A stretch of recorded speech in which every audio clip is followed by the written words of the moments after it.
Ça pique mais c'est bon. Anne Romanoff. Marc Lévy, je vous présente une fidèle lectrice, Christine Béroux. Elle connaît toute votre œuvre. Et elle rêve de votre fils surtout. Oui.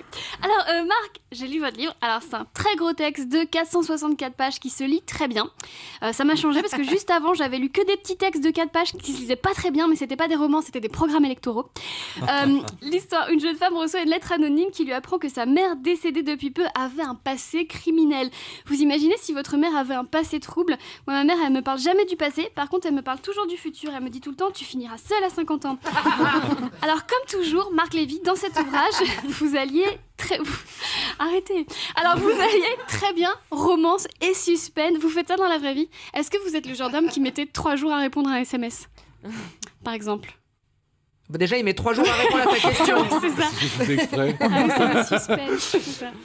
Non, mais je mets un certain temps. Je déteste cette habitude maintenant, quand quelqu'un vous envoie un mail et si vous n'avez pas répondu dans la demi-heure, il vous demande est-ce que tu as reçu mon mail.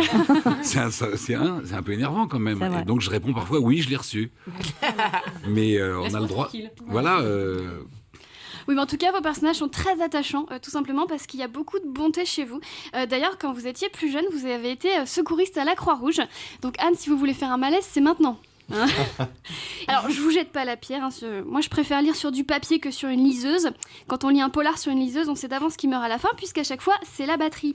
Alors, Deux fois. C'est bon. T'as les 2 moitiés là, c'est bon. je repartirai donc avec un Marc Lévy. Alors, vous êtes un auteur populaire, mais pertinent. J'adore votre citation. Consommer mieux, ça se décide. Ah non, pardon, ça c'est pas Marc Lévy, c'est Marc Repère. Excusez-moi.